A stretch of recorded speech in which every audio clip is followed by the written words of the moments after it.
go make money.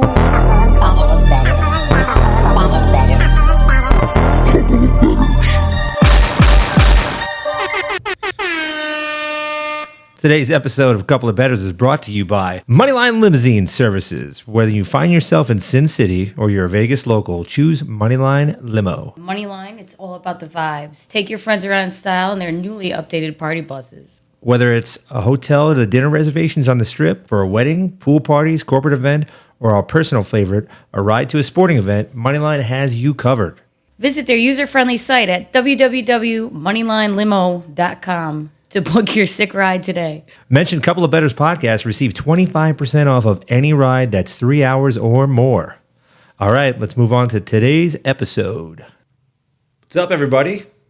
Episode 32 coming at you.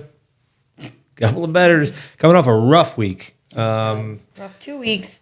You know how like you're a bettor out there and you say, you know what, I'm going to do this 6-team parlay and I know I don't have a good chance of getting it, but if I hit all 6 of them, I'm going to make a lot of money. It would be hard to do what I just did, which is just to lose every game this week. All of them. 0%. That's what I did. So I did hit one live bet at the sports book, but not everything we told you, so... Hey, at least I got 2 of them. If you got 0, I'll take it. Yeah, it was a rough one. Rough one. Well, start off, though, before we start into betting, we're going to talk about You Got Vegas. It's our favorite little time to make fun of people in Vegas. However, they're just starting to become like public service announcements for everybody. 100%. Especially the gentlemen out there looking to find love in the wrong places. I don't know about love, but... Love. Lust. Love, make love in the club, that kind of love. Yeah. So anyway, this week we have a Las Vegas woman. She lives here. Yes, that's where you find the finest. Las Vegas woman, 27. She ended up getting arrested this week because she ended up meeting a man on what they called is seeking arrangement.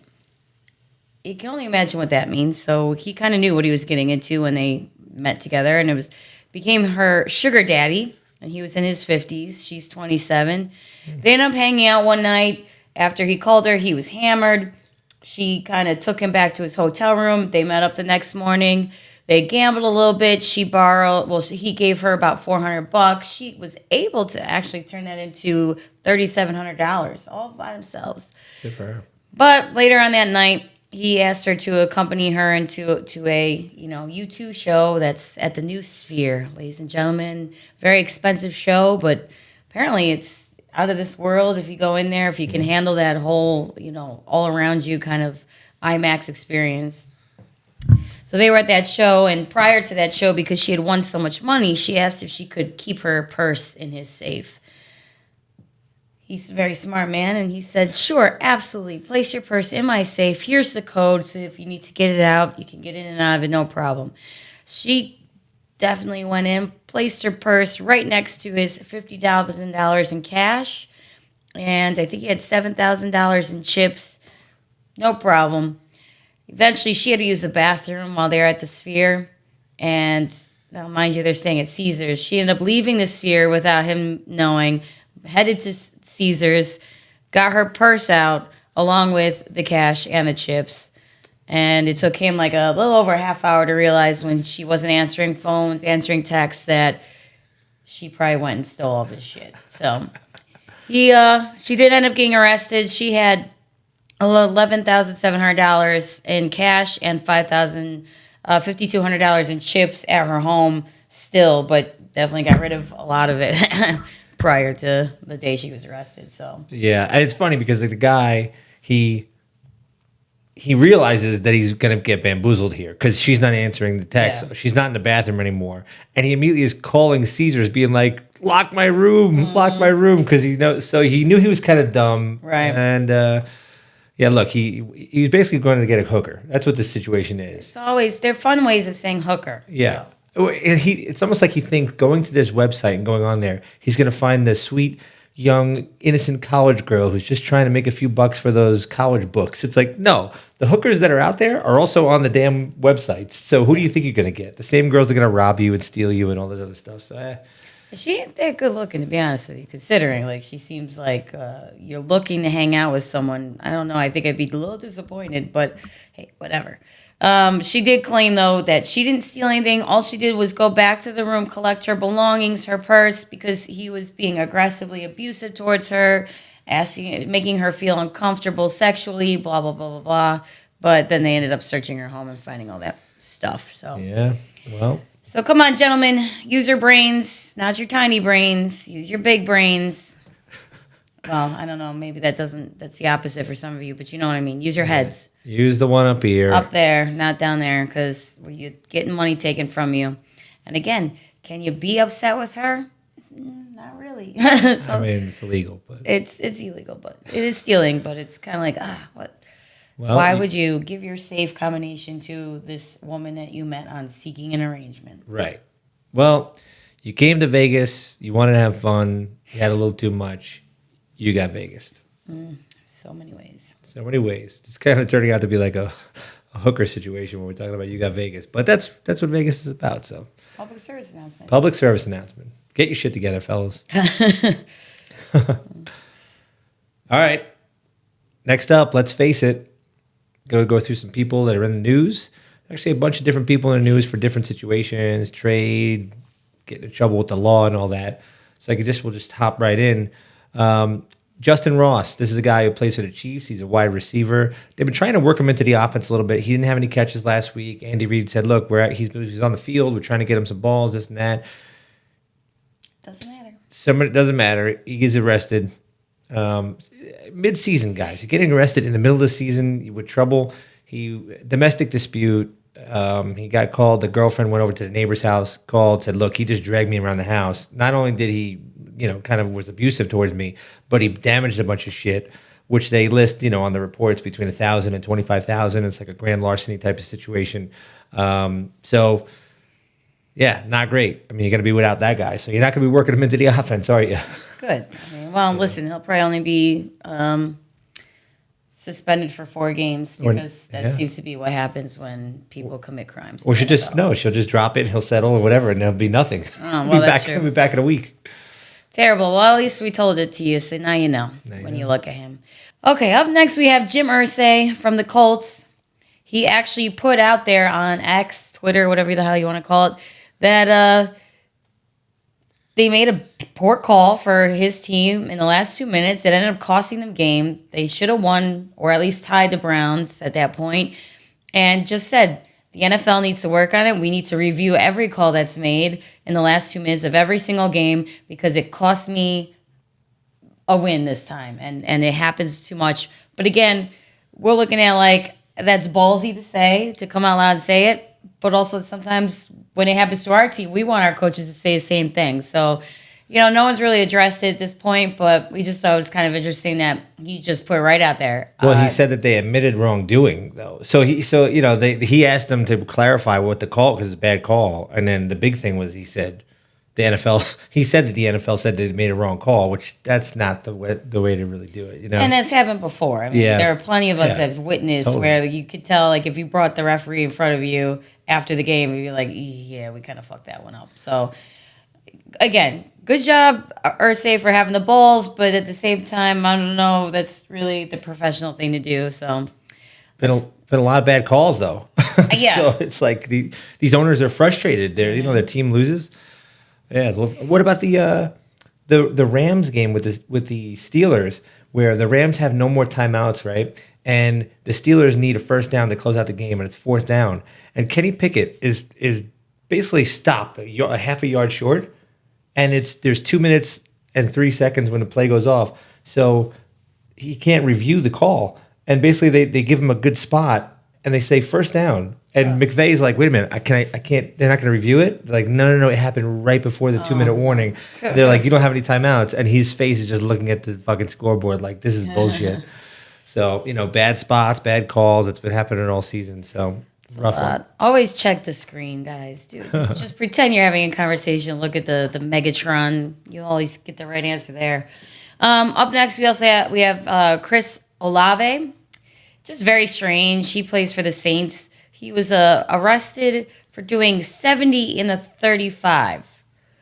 I mean, I'm not gonna say anything to get myself in trouble, but I've definitely done that before. I definitely didn't get arrested, and even talked myself out of the ticket. So the worst part was when he was arrested. They have the body cam footage, and we're not against the police in any way, shape, or form. Guy pulls him over. He didn't seem to really talk back. He didn't do anything wrong. Aggressive. Yeah. He did say, I'm on the Saints, man, and the cop literally said, and they just took him and arrested him. So I don't know, very strange. Maybe there's still more that we're missing, but I don't know if I was him and if everything went as what we saw. It was kind of like, well, dude, you give the man a ticket. Why put him in jail? He must have been so reckless that the guy was so almost offended by it that he had to do that. I don't know.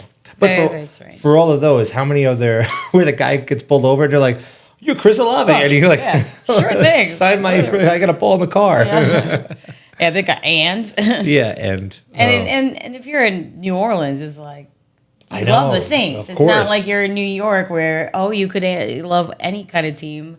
I don't know. Very strange. So we have that one. And then the last one I'm going to talk about today is Brett Maher. I remember specifically fucking being so pissed at this man last season. And again, he failed as a kicker. He's the kicker for the Rams. He failed an extra point a few weeks ago. We were talking about that. And so they finally got rid of him after this weekend. Rough run. 2 missed field goals, and he missed an extra point. They probably would have won the game with all that stuff if all went well. They said lost by 7, yeah. Yeah, at this point, they're just like, you got to go, man. No more. And we knew it. We even called it dude, he's got to be out after this. There's no way. He did it last season, and now he did in 2 separate games and 3 different occasions in the last game. Too much. So he's out. They're currently looking for a new kicker. They've got a few that have been in the game for a while that they're testing out. So we don't actually know who their kicker is going to be this Sunday, but they are trying out a few notable suspects. It reminds me of we were watching the other night with San Francisco, and and how their kicker was crap, and they were saying how you have the coaches, the head coaches, they have a coaching point for every freaking thing that goes on that whole field. Except for that, why did you not kick it down? You missed a kick in a dome. Yeah, there was zero excuse. Now Bass this week missed a kick by a little bit in New England. It was windy as hell. That's hard. Do you want him to get him? Yes, but his record shows most of the time in crappy weather conditions he'll make it.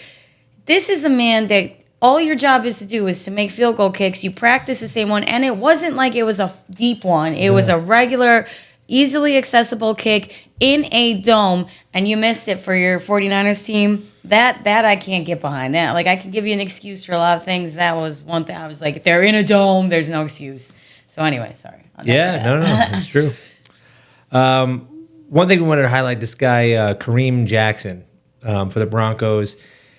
It's tough to see it. He hits a guy, and I was going to say great hit, but he fucking wails a guy. Probably head-to-head contact. They called it unnecessary, threw the flag. I get that, right? Makes sense. Too much.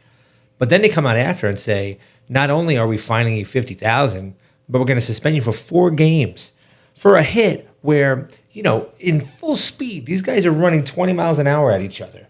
And whether you duck a little bit or not, to fine the guy 4 games. So I know they're trying to set an example. Luckily, they appealed it. Yeah, well, mind you, we just talked about this too. They appealed and they brought it down to 2 games. 2 games, yeah. But Alvin Kamara, we know very well his story. Steps on a guy's face who's already unconscious in an elevator in a nightclub. He got suspended for 4 games. Why are you suspending Kareem for the same amount of games when it was a play in a game that was a little too aggressive? Yes. But this guy's, committing a horrible, violent crime. And the guy was unconscious, and we're giving him the same number of games suspension. That's And I think that some of these other ones where they're the dirty ones where somebody steps on somebody's crotch or something like that. Or you're like, whoa, you consciously chose. This guy is just trying to make a play. Yeah, it's all, they got to get their shit together. They got to really figure it out. Stop doing this little, you can't do this. But if you do this, but you're a good player, we'll keep it. No, it's gotta be the same all across the board. Sorry. No, that's good. Last one I want to talk about is Marvin Jones Jr. It just came out that he's a receiver for the Lions, been in the league for 12 years, and he basically said, I have to walk away and take some time away from the team because I have to deal with family issues, and where he lives is not, he doesn't live in Detroit, where his family is not in Detroit. So he says he's gonna take some time away, and then they release him, and it's just like, it's a weird situation. We don't know exactly what's going on there yet, but for a guy who's been in the league for so long, to then just say like, no, I got to take some time away. Who knows? Maybe it's marital stuff. Maybe it is a law thing that's going on, or maybe frankly he was realizing that he wasn't involved that much in the offense anymore and said like, maybe I should take my step back here, and this will end up being like my last thing, and I'll retire after.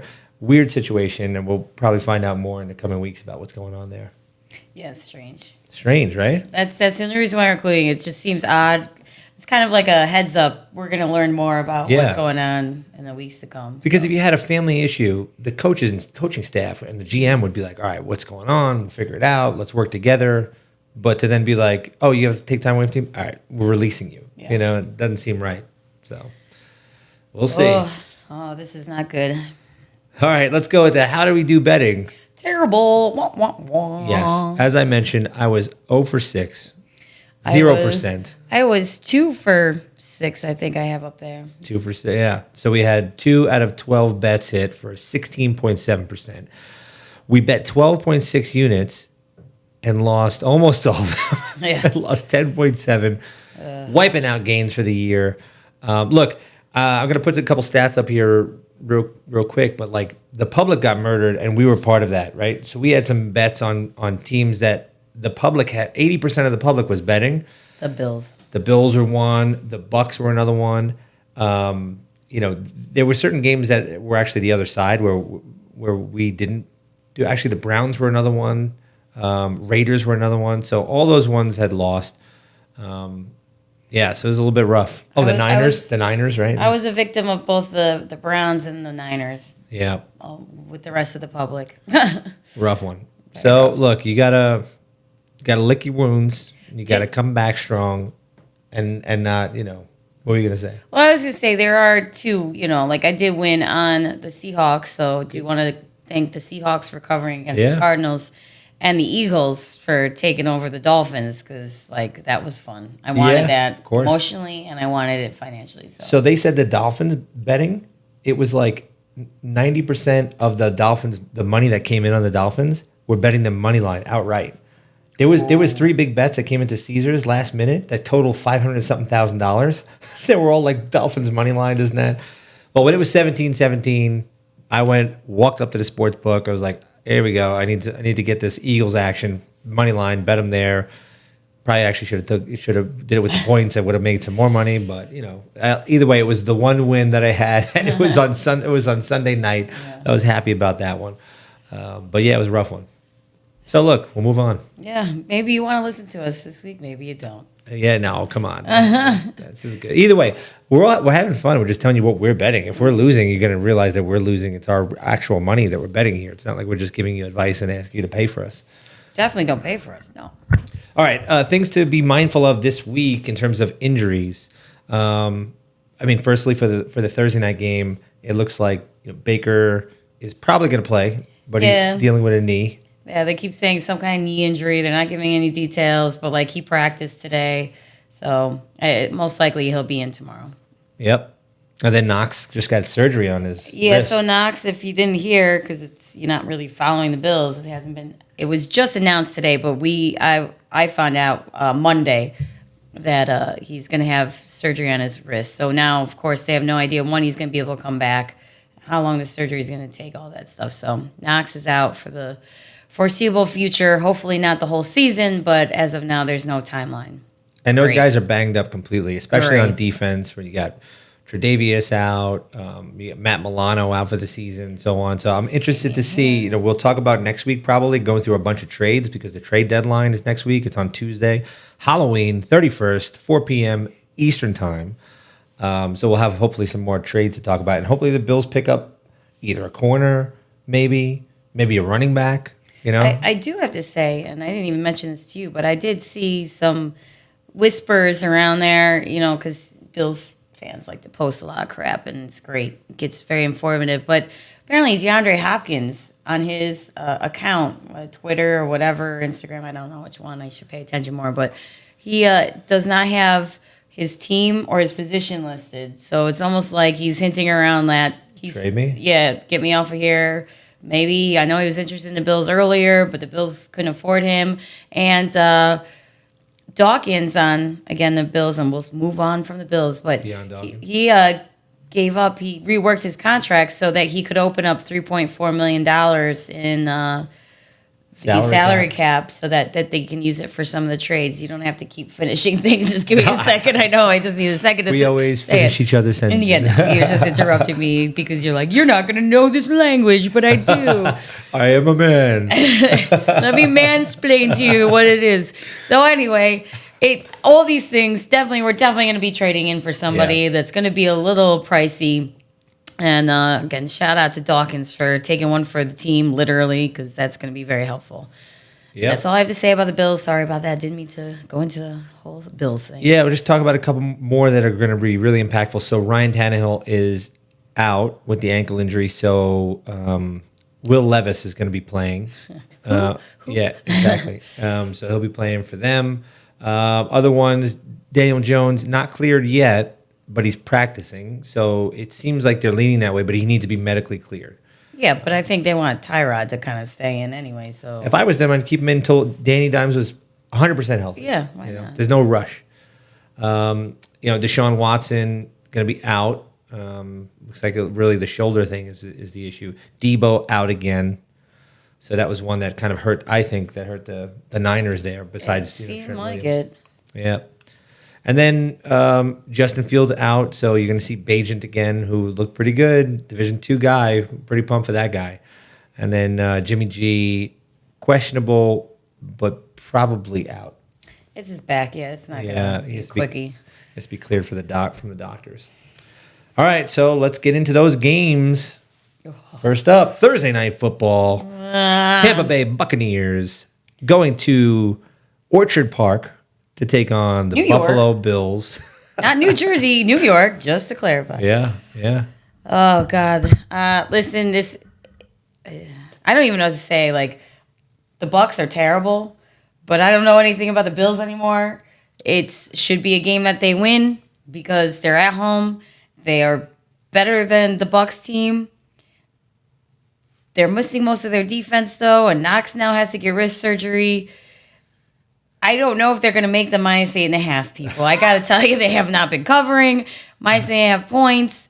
I want them to. I want them to crush the Bucks because they are like just a really bad team, the Bucks. Yeah. But again, I just don't want to say too much and just eat my words again like I have, because I thought the same thing was going to happen against the Giants. Then I thought we would win against the Patriots, but I was nervous as hell, and sure enough, we couldn't even win against the Patriots. So it's very hard to say anything here. I'm going for the Bills, though, because if they can't win, and they can't do a very good job winning at home against this shitty team, well, God, it's going to be just terrible. So please win. Please win by a lot. I know it's late October, but the weather's going to be beautiful there, 66 degrees. The wind's not an issue. So it's not typical Buffalo weather. It's going to be nice. That's good for their offense. They're ranked number 5 in the league in terms of yardage. Josh Allen's still, no matter all the shit we would talk, highest completion percentage in the whole league. Like, you got to figure they're going to do their thing. Am I a little surprised that 83% of the public is betting on the Bills 8.5? Yeah, I am a little bit. I mean, to be honest with you. If you look out there as these different kind of prop lines, because I was looking at it going, can I look at an alternative line or a margin of victory? And if you wanted to bet the Bills, for example, like to win by 1 to 7 points, because you're like, they're not going to cover, right, but you bet them by that specific margin, you could make like, I think it's like 5 times your money or 8 times your money or something like that. I'm like, there might be some value there. I'm not going to do that though. I'm leaning a little bit towards the under. The defense for the Bills is good, and also Todd Bowles actually has, the Bucks doing a pretty good job taking the ball away from teams. So when I say under, I really do believe this game is probably like a a 27-13 type of game. That's probably what it's going to be. I do want to add, though, Josh Allen, after the Patriots game, did make the comment that he really feels strongly now that he has to stop thinking so much and just play football.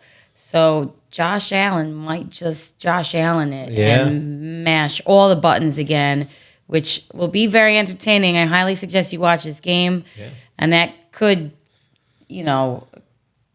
end up being like a complete upset, a crushing game. But also we do know that, when he does really well, he also has a few.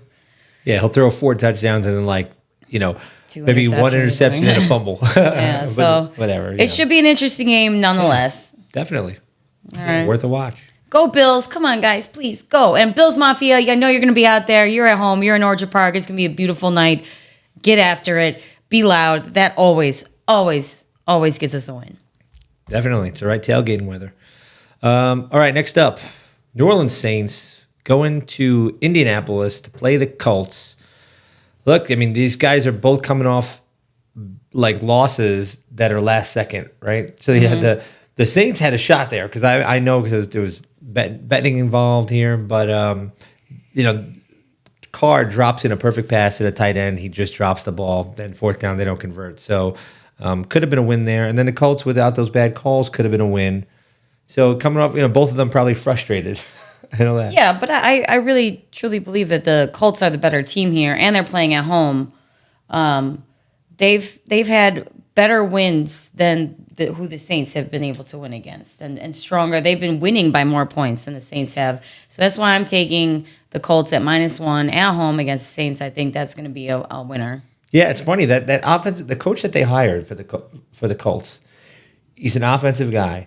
They're putting up 30 points a game. Yes. They're the only team to put up 30 points a game every game. So you got to give them credit there. I kind of hear where you're coming from. I was thinking maybe we would go towards the over because if the Colts are going to put up their 30 because they're putting up 30 every game, all you need is the Saints to put up another 14 and you could hit it over. But I'm not going to bet it. Yeah, let's go Colts. All right, Jags at the Steelers. Some people are saying that the Steelers are going to crush this game because they're at home and, they have done some work this season to become better, but... Just beat the Rams, Yeah, I mean, the Rams are just a terrible team, though. I don't know, why we're thinking that that's a huge... Unfortunately, I'm seeing the Jaguars cover this, even though the Steelers are at home. They said last week, and they fucking tricked both of us, that T-Law was injured... And he was just playing. He was running around like nothing. I was so pissed. They're also 3-0 when they play away. So that's doing well in the road, yeah. That's going to be a good sign that they're going to win against the Steelers. But I do not want the Jags to win. So Steelers, please come through. That's why I'm not putting my money on the Jags. It seems like it's an easy bet in my mind, but fuck the Jags now. You're now my enemy. Well, both of them kind of should be your enemy. If it's 4-2 and 5-2, I mean, it's kind of like it sucks. Either way, right? Both of these teams are going to be in the running for the playoffs. Not looking at the playoffs. I'm looking at who can I beat in the playoffs. Clearly, playing the Jaguars in London was not that easy. So Steelers, true. Fair. That's a good point. This man is living on his high damn horse because he beat the Eagles by 1 point, and he's been on a bye, so he couldn't fail yet, and it's just sitting there being like, We're on the up and up. Yeah. But keep in mind this game. So I'm leaning towards the under on this game. It's 42, which is not that high, but it's not going to be that nice there. Light rain, it's 40, 50 degrees, something like that. So it's kind of going to be crummy. You'd think that maybe they're going to have to rely on the run game, although, ATN is good, but Najee Harris on the other side. So I would imagine that there's going to be not a lot of scoring on this one. So I would lean towards the under. Yeah, we'll see. All right, both on this one. Texans at the Panthers. Panthers are like the worst team in the world. Not good. And Texans are at -3, and they're both coming off bye weeks, so it's not like one has less rest than the other. The Saints, the Texans beat the Saints 2 weeks ago, 20-13, when the Panthers lost to Miami 40-21. I can't, and you'll see that throughout with the Texans versus the Panthers scoring range. I mean, the Panthers are 0-6. They're a bad team. Even though the Texans have to go to North Carolina, I just don't see that that's going to be a problem for them. And -3 seems like a very nice spread. They just need to get a win, buy a field goal, fine, whatever. And there's no new injuries on either team, so it's not like, the Texans might be down a few players compared to the Panthers. So both taking the Texans, that should be some hopefully easy money. Yeah, I think the bet's kind of more on C.J. Stroud outplaying Bryce Young, and that's what we're going to roll with. And that's a very, very strong possibility. Yep. Okay, Eagles at the Commanders. This one is my lock of the week, but it's not on a team. This one's going to be on the over 43.5 points. Why over? Why over? Because, look, they played each other 4 weeks ago. What was the score? 34-31 in overtime, and Commanders played them pretty damn hard. So, add that up, 65 points. Do I expect it to be that many points again? No. But last week, the Commanders didn't look that good. And if you start looking into why, a lot of penalties that were setting them back, putting them behind the chains. They were 1 for 15 converting third downs. I think they're going to clean some of that stuff up and fight Philly again. Now they're at home, right? So they did that in Philly before. Now they're at home. I think they're going to give them a much closer game, which means a little bit of back and forth stuff. Philly's going to do their thing. The Commanders' defense they're trash. They suck.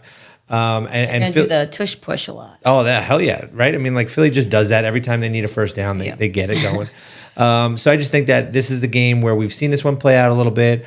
I think it'll be closer than probably the 6.5 spread maybe. But I'm not going to touch the spread. I'd rather bet the over 43.5, which is going to bet that Philly's probably going to score their 30. And then all you need is the Commanders to score 14. And then you got yourself your hit on the over.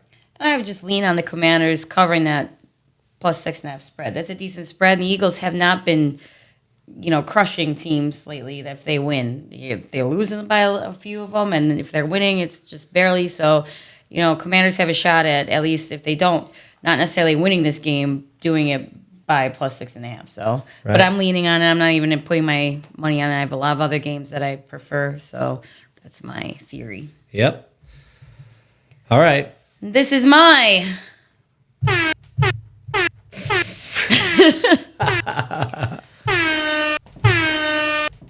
lock of the week. We have the Rams at the Cowboys. The Rams are not a good team, people. They should be. They are not. I don't know what's going on with them. But the Cowboys, they've been up and down. They're at home. That's going to, they're not as good at Bills Mafia, but that does make a difference when you have to go to the Cowboys and play there. The spread is -6.5. Again, easily coverable. That's, they just have to win by a touchdown in order to get the money back. I think this is a good bet. The Rams lost to the Steelers last week when they were in their own home in LA. And now they have to go all the way to Dallas. That's not going to help them. Cowboys coming off a bye. All right, so everything is just in the works for the Cowboys to end up winning this game and covering by that -6.5. If they don't, which any given Sunday, fine, you're learning who the Cowboys are, and we've seen this many times before. So this is a very good look at who the Cowboys actually are as a team. But I think I could win a few bucks on them doing what they're supposed to do. Again, Dak Prescott, he gets a little in his head and things can go flying off the handle, but it better not happen against the Rams. That would just be a bad look for the Cowboys.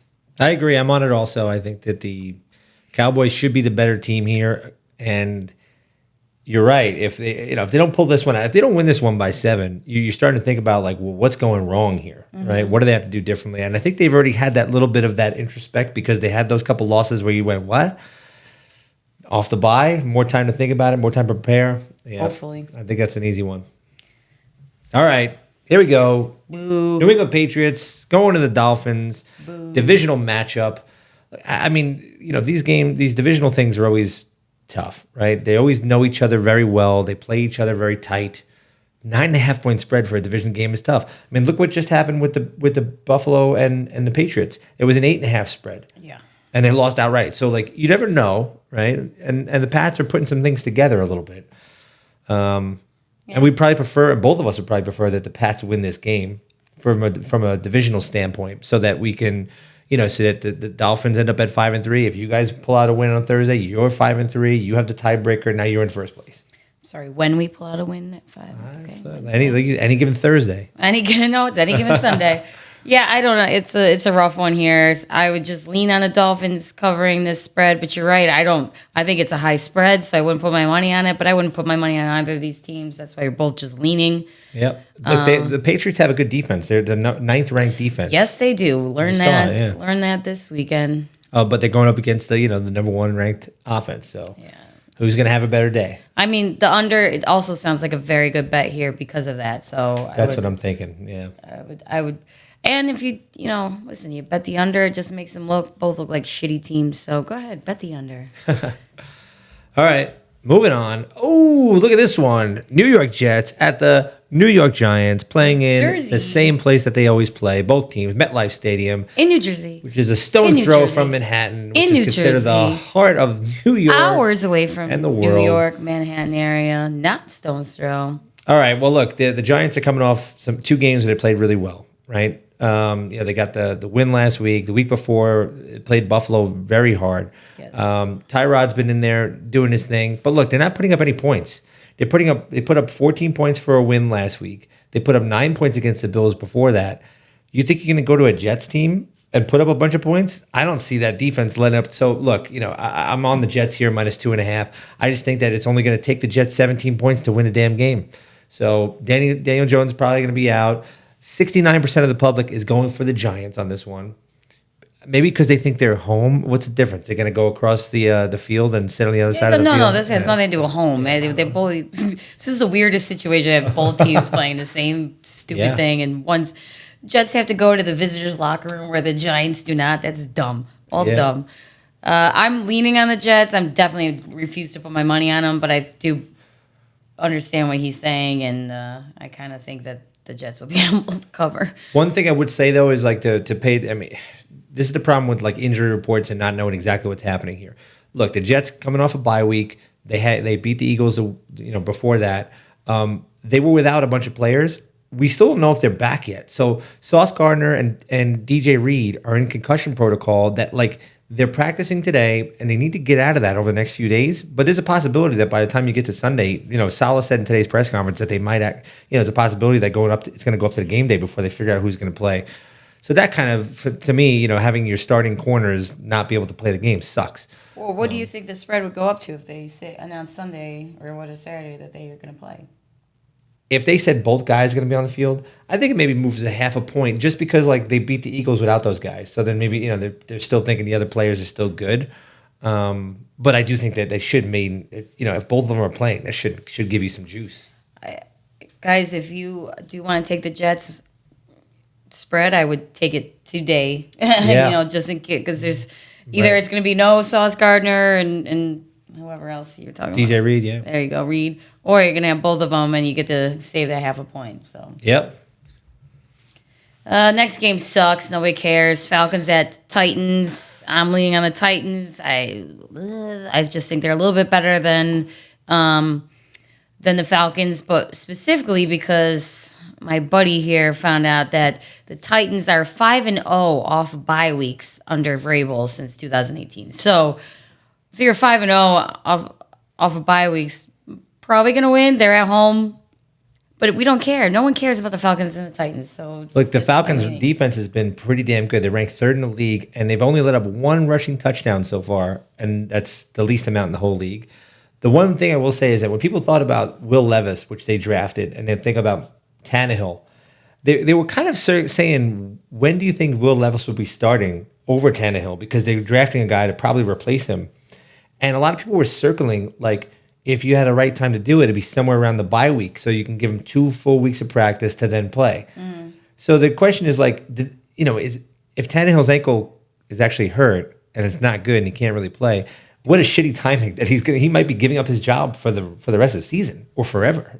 He might be done if Will Levis plays good. Mm-hmm. But we'll see. But we're not going to bet it because I don't like betting on a rookie who hasn't played. I don't know what I'm going to see, so I'm staying away from this one. I just don't think it's going to be fun to watch. No, I'm not going to watch it at all.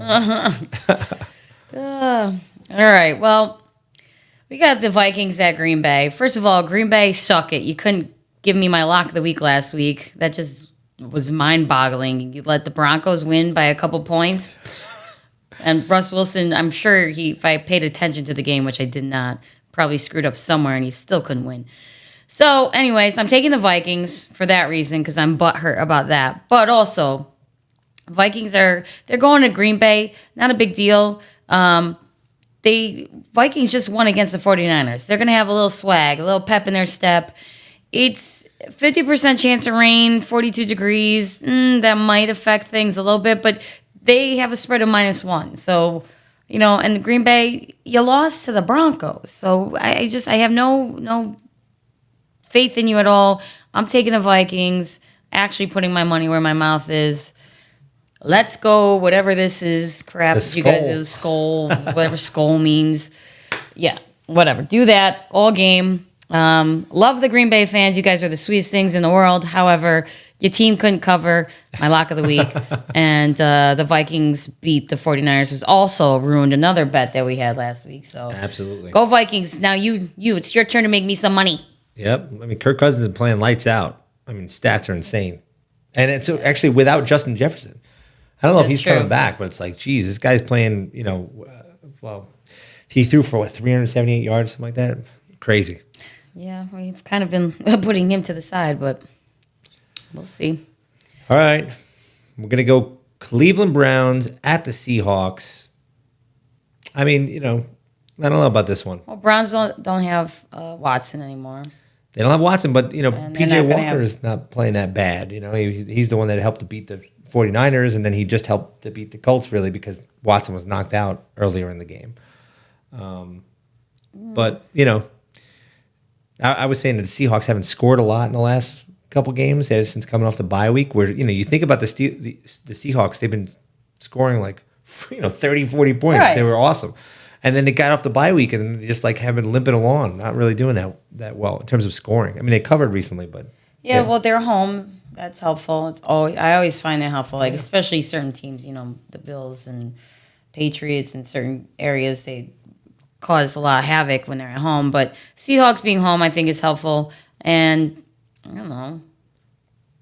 I'm leaning on it, so I'm not really that strongly convicted, but that's what I thought. Browns have number one defense. I think probably keep an eye on DK Metcalf, whether he's going to play or not. That's probably going to be a big thing for the Seahawks, so if you're going to be betting them.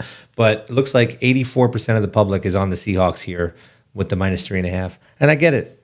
I'm kind of leaning towards the under, just thinking that like the Browns defense is going to show up like they did against some of these other teams that are big, but I'm not betting it.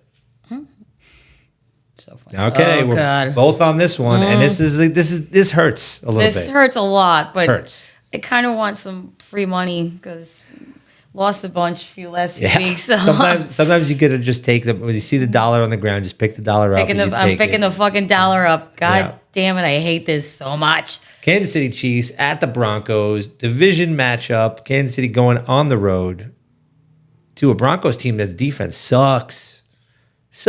They're the bottom in both, rushing and passing and everything. How are you going to let the Chiefs going to come in there and they're going to put up points? They have to. This is just so annoying, though. It sucks, but you got to. I mean, come on, guys. How many crappy teams do the Chiefs get to play? The Broncos are letting them 31 points a game. Yeah, and the Chiefs are going to put up points, and they're going to win by at least 7 points here.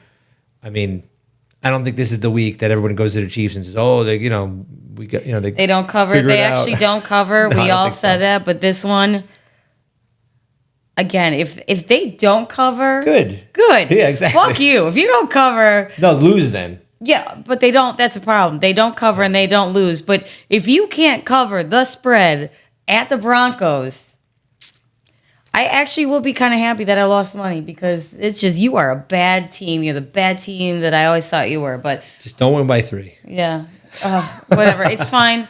I'll take it. They should dominate. Honestly, if they don't win this game by Oh, I want to say like 17. Yeah, I wanted to go as high as 20, but I think that's too much. 17, you're not that good. Not that good. But whatever. We'll see what happens. We still kind of look at it as like free money. Yep, I take it. All right. Bengals at the 49ers. This is a good game. This is a good game. I'm taking the Niners. I'm putting my money on the Niners. Here's why. They just lost. That was sad. They should not have lost. They are at home. That's, again, very important. The Bengals have the worst offense. Now, they're coming off of a bye, but I don't know if that's going to really help them make enough improvements against the San Francisco team. Even though Debo is out, I'm still thinking that they can cover -5.5 here.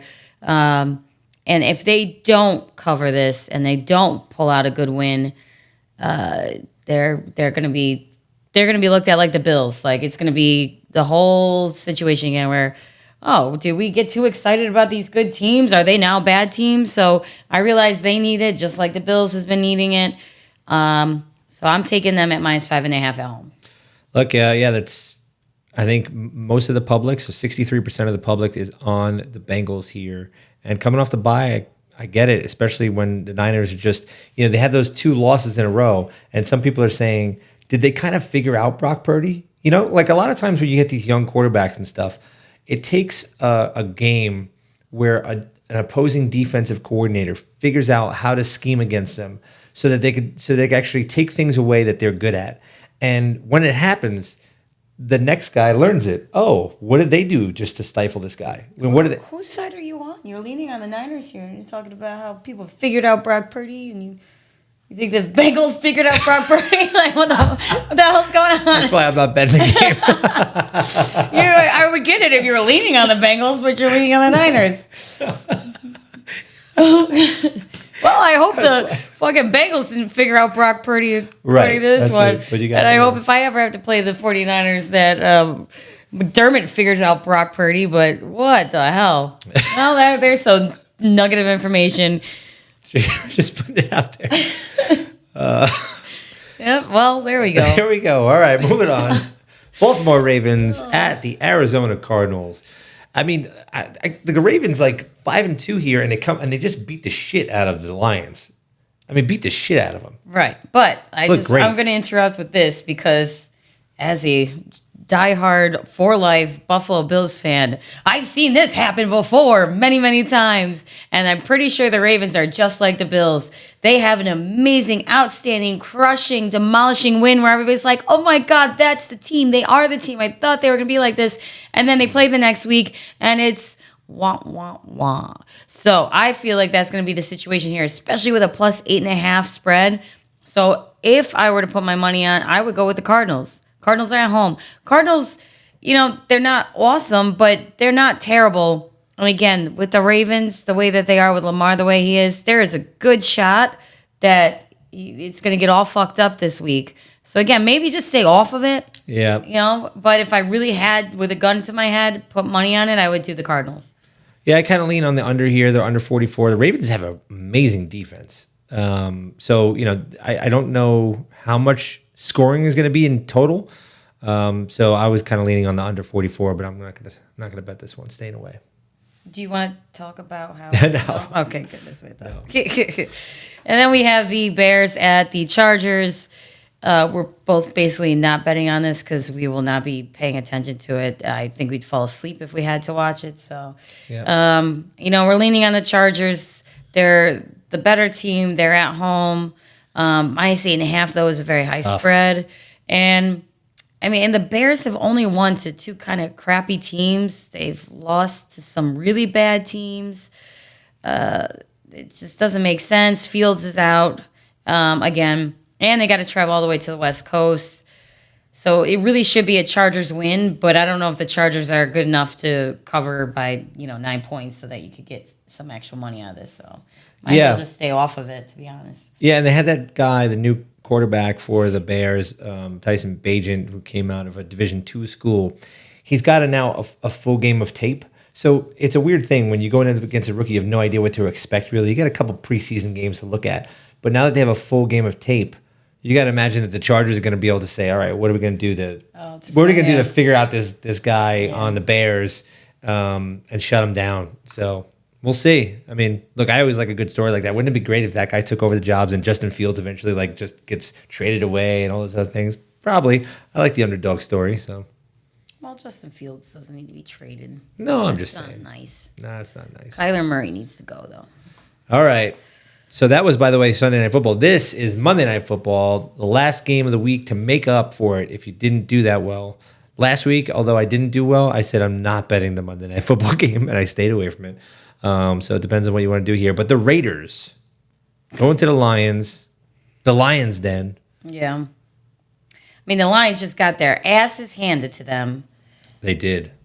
Yeah, I'm 98% of the public on this game is on the Lions here, minus the 8.5 points. And I think it's really just more of the Raiders being bad. The Raiders being really bad, but you poke the bear. Like, the Lions they have to get it back together because that was just an embarrassing loss. They couldn't even. It was. I remember when we were watching in the bar, there were a bunch of Lions fans around. They're like, they finally cheered by like third, fourth quarter when they got their first down. Like, oh well, at least thank God we could get a first down. Like, just horribly bad game for the Lions. That is not them. They got to pull out a significant win here. It's kind of happened to us. We played the Jets the first week and we lost in overtime by a field goal to them. Who do we face next? The Raiders. We demolished them. Same thing's going to happen here, and the Lions are at home. I'm putting my money on the minus 8.5. Yeah, there's no Jimmy G here, right? So probably not. And, they're going to go with Brian Hoyer. Brian Hoyer has been around the league a lot. We talked about it last week. He is now, including what just happened, 0 in the last 13 starts. He doesn't win the game. And they asked Josh McDaniel about it, the coach, and they said, why don't you go with the rookie, Aiden O'Connell? He came in, he was like, 10 or 15 passings for 75 yards, threw a touchdown, but he threw a pick. They said, why don't you give this guy a shot? He looked pretty good in the preseason. This is the reporters. And McDaniel goes, this isn't the preseason anymore. Basically saying, look, you got to go with the old guy, even though he hasn't been winning. He knows his shit. I just think that these teams both actually have pretty good defenses here. I don't expect the Raiders to do much on offense. That's more of it. The Raiders aren't really going to do much on offense. It's going to be like Lions scoring as much as they can, which would probably be under 40. Right, yeah, maybe 30 to 7 or 10. I don't know. 3. Yeah, so I'm on the under. I like it, 45.5. I like it a lot, actually. And I like the Lions because I love the Lions. All right, we'll roll through pretty quickly. What are we actually betting? What are we actually betting for the week? I'm taking the Colts -1 versus the Saints. I think the Colts are going to definitely do well this Sunday. Yep. They are the stronger team. All right. And then we're both on the Texans -3 points versus the Panthers. Just don't think the Panthers have much. 0-6, not doing that well. We think C.J. Stroud's a better quarterback against Bryce Young, so we're going there. And then I'm on the over 43.5 points, Eagles versus Commanders. I think that this is going to be a better game than what the Commanders have been putting up recently. They're going to get their shit together. I'm not saying they're going to win it, but they're going to score some points. And I think the Eagles are definitely going to score points against the Commanders' defense. It sucks. So that is why it's my lock. Makes sense. My lock is the Cowboys -6.5 versus the Rams. Josh here is also taking it, but I have a stronger conviction that the Cowboys are going to cover that -6.5 points. So shout out to Ricky Hoberg. I am on your side this weekend. Let's go Cowboys. Yep, and then I'm on the Jets -2.5 points versus the Giants. It's going to be a little hometown rivalry, although it's not really a rivalry, NFC versus AFC, but I do think the Jets have enough here. They're probably not going to need a lot of points. I think their defense can be able to shut the Giants down to, let's call it 14 or less. If we could score 17 on offense, get the run game going behind Breece Hall, Dalvin Cook, I think coming off a bye week that the Jets are going to have too much for the Giants. Too much. Wow. Too much. All right, well, after that ridiculousness that we just had to listen to, I'm taking the Vikings -1 versus the Packers because the Packers definitely failed me last week. I'm a little butthurt, and I also think the Vikings definitely cover by -1 in Green Bay, even though they have to go travel slightly. So let's go Vikings -1 versus the Packers. And then we're both on the Chiefs -7 versus the Broncos. Again, we said this hurts us. This really, really hurts us. But it should be free money. And if it's not, Good. Chiefs, you suck. So maybe you could cover once. We're going to see if you can cover this week. If not, you're just terrible at your job.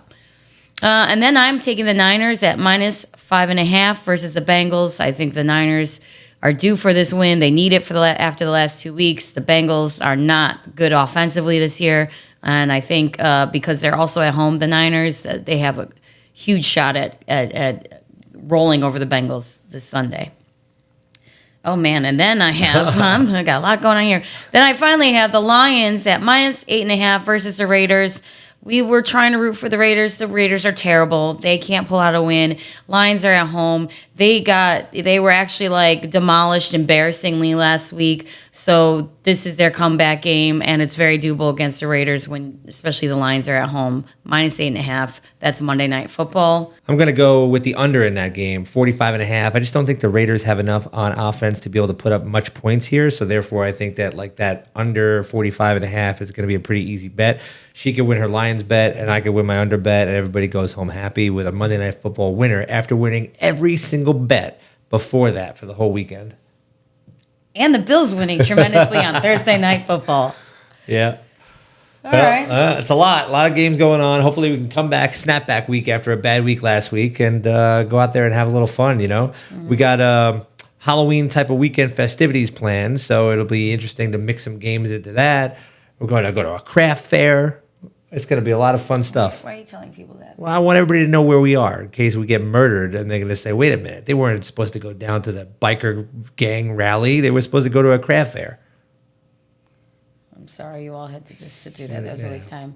Okay, well, anyways, enjoy your Halloween activities and festivities. Also enjoy the football games this week. And lastly, go Buffalo Bills! Come on, Bills Mafia, get loud! We need a win and a good win this Thursday. That's all I have to say about that. Thank you. Sorry for your hearing there, guys. Go Buffalo! Are you gonna do the end thing? That's it. Oh, you don't have this? Bye, guys. Yeah, they'll put it on there. It's not going up there anyway. Oh, all right. All right. Like, subscribe, do all that stuff if you can for us. Help us out a little bit. We love you all. And with that, bye. Let's go Buffalo! Good luck in your football bets. Let's go Buffalo! Let's go Jets versus those Giants. Hey, hey, hey, hey. Bills make me want to shout. Couple of bettors.